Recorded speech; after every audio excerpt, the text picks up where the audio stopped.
Hello, my name is Mitchell Legg. This is my digital recording for History 1332, American History number 2. This is over Project 4, Conservatism. The Right Turn, the Rise of the New Right. Republicans have held the presidency from 1968 up until 2004. Since the signing of the Civil Rights Act of 1964, people started leaving the Democratic Party, such as conservative Southerners, blue-collar workers, and middle-class and upper-class voters. This was when the Republican Party started selling American ideology of being the free world and started viewing any country that did not share the same view as an enemy. This came with the promise of stopping government involvement with the economy and lowering taxes while introducing family values from a political standpoint. America's Life. According to Reverend Jeffrey Falwell's Call America Back to the Bible, 1980, the American life started to change in ways that more people were looking towards the Bible for guidance and protection. Jerry Falwell, a reverend known for talking about the 5 major problems in America, believes that abortion is wrong, along with homosexuality, according to the Bible. He also mentions that pornographic films are the cause of all sexual crimes, as he states, I quote, "Pornography provoked adultery, prostitution, and sexual child abuse." Additionally, he believes we have committed humanism. Humanism means we have walked away from God, and that people saw themselves as individuals, not with God. Lastly, his notion of the fractured family means of diverse relationships, such as common law, communal, homosexual, and transsexual marriages. Another way of life that was picked up is what we now call redneck lifestyle, usually seen in the South as someone who listens to country music, drives a big truck, and is a Southerner. The politics of race and the rise of the right. Conservative politics started seeing, I quote, godly Republicans and the secular anti-religious views of the left embodied in the Democratic Party, end quote. Although many today would argue Republicans do not follow the Bible at all, it is used as merely a prop.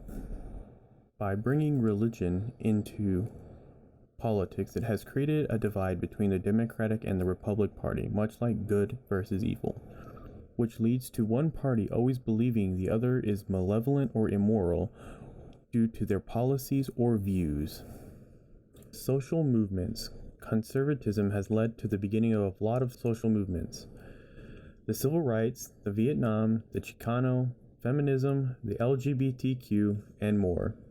People in this era felt unheard and they were majorly oppressed. African Americans, Chicanos, women's, people in the LGBTQ plus community, and teenagers were drafted and wanted to end their oppression. So they did what only the bravest people would do. They took to the streets, they protested, and they made their voice heard. This era started the progress we have made for minorities to this day.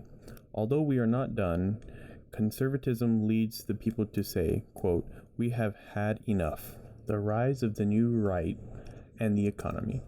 Starting with Reagan, there was a government promise to stop interfering with the economy. I quote, "Cut the income tax rate of the nation's wealthiest citizens from 70% to 28%, end quote.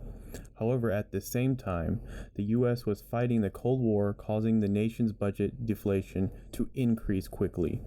I quote, "In 1985, for the first time since 1914, the United States became a debtor nation." He also lowered tax and wanted to restore the dynamics of family values.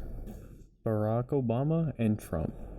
Barack Obama passed a health care reform acknowledging that the U.S. is, I quote, "the only democracy on earth, the only wealthy nation that allows such hardships for millions of people," end quote, as he speaks on the lack of universal health care for all. Obama also killed the Al-Qaeda leader Osama bin Laden. Although many people saw Obama as a very left-wing radical, he was centrist. Now, Donald Trump, the most recent president, was the embodiment of the conservatism that has been built up since the mid-1930s. With the U.S. growing debt, people wanted someone who was a businessman and that knew what he was doing financially. People liked that Donald Trump was a populist. Ordinary people felt that they were being heard after so many years of being disregarded by the elites. Also, the KKK endorsed him, and in one of his first speeches, Donald Trump attacked Mexican immigrants. Trump created people's ongoing and intense fear. He fed off people who were already scared and disliked immigrants. In conclusion, many historians believe conservatism started with Ronald Reagan and blew over with Donald Trump. How much longer will conservatism ideology last, and can it ever win again? Thank you for your time. These are my 4 sources. Please feel free to contact me with any other questions.